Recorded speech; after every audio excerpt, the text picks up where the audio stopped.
तसव्वुर करें एक ऐसी दरार जो बाल से भी बारीक है। ये इतनी छोटी है कि नंगी आंख से नज़र नहीं आती, लेकिन इसमें इतनी ताकत है कि 300 टन की फौलादी ट्रेन को मिट्टी का ढेर बना सके।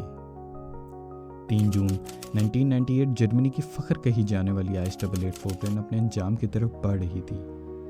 आज हम उस इनविजिबल किलर का पीछा करेंगे जिसने दुनिया की सबसे सेफ ट्रेन को तबाह किया।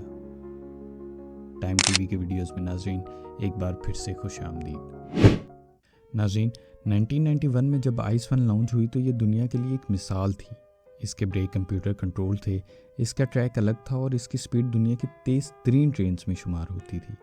जर्मनी दुनिया को बताना चाहता था कि उनसे बेहतर इंजीनियरिंग कोई नहीं कर सकता, लेकिन हर शाकार में कमज़ोरी होती है और आइस की कमज़ोरी थी वाइब्रेशन।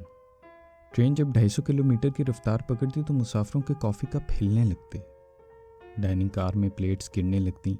रेलवे के पास 2 रास्ते थे, या तो स्पीड कम करें या फिर व्हील बदलें। उन्होंने दूसरा रास्ता चुना। उन्होंने एक रेजिलिएंट व्हील डिज़ाइन किया जिसमें एक रबर की लेयर थी। यह फैसला एक बंद कमरे में हुआ था जहां कंफर्ट को सेफ्टी पर जिता दिया गया। यहाँ पर शुरू होती है असली फिजिक्स। जब ट्रेन चलती है तो व्हील के नीचे का हिस्सा ज़मीन पर दबता है। सॉलिड व्हील में यह दबाव पूरे व्हील में फैल जाता है, लेकिन रबर व्हील में बाहर वाला स्टीयरिंग हर बार घूमते वक्त हल्का सा फ्लैट होता है। इंजीनियर्स ने कैलकुलेट किया कि दबाव कम है, लेकिन वो एक फार्मूला भूल गए, NDC। एक सफ़र में ये रिंग लाखों बार बैंड होता था। इस लगातार बैंडिंग से स्टील के एटम्स के दरमियान बॉन्ड टूटने लगते हैं। इसे कहते हैं मेटल फटीग। अंदर ही अंदर माइक्रोस्कोपिक क्रैक्स बनने लगे जो हर किलोमीटर के साथ गहरे होते गए। 3 जून सुबह 10:55 पर अशेड से पहले एक मोड़ पर वो स्टील रिंग फटीग की इंतहा पर पहुंच गया। वो फटा और किसी खंजर की तरह ट्रेन के फ्लोर को चीरता हुआ अंदर आ गया। एक पैसेंजर ने अपने बच्चे को उठाया और गार्ड को ढूंढने भागा, लेकिन गार्ड ने भी वही गलती की जो अक्सर ब्यूरोक्रेट्स लोग करते हैं। पहले मुझे चेक करने दो, फिर ब्रेक खींचूंगा। ट्रेन एक ट्रैक स्विच पर पहुंची। व्हील का टूटा हुआ हिस्सा पटरी के स्विच में फंस गया। इसने पूरी पटरी को उखाड़ा और ट्रेन की तीसरी बोगी को हवा में उछालकर साइड पर फेंक दिया। 200 किलोमीटर की रफ्तार पर यह एक कयामत का मंजर था। बोगी नंबर 3 ने एक भारी सीमेंट के ब्रिज के पिलर को तबाह कर दिया। ब्रिज का पिलर टूटते ही हजारों टन सीमेंट ट्रेन की 5वीं और 6ठी बोगी पर गिर गया। पिछली बोगी 7 से 12 एक दूसरे के ऊपर जिग जैग होकर चढ़ गई। सिर्फ 120 सेकंड में दुनिया की सबसे लग्जरी ट्रेन लोहे और मिट्टी का ढेर बन चुकी थी।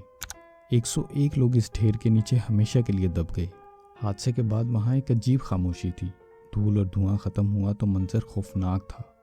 लोग खिड़कियों से बाहर निकलने की कोशिश कर रहे थे। जर्मनी की पूरी आर्मी और इमरजेंसी सर्विसेज को बुलाया गया। यह जर्मनी की हिस्ट्री का सबसे बड़ा रेस्क्यू ऑपरेशन था जो 3 दिन तक चला। इन्वेस्टिगेशन शुरू हुई तो पूरे मुल्क में गुस्सा फैल गया।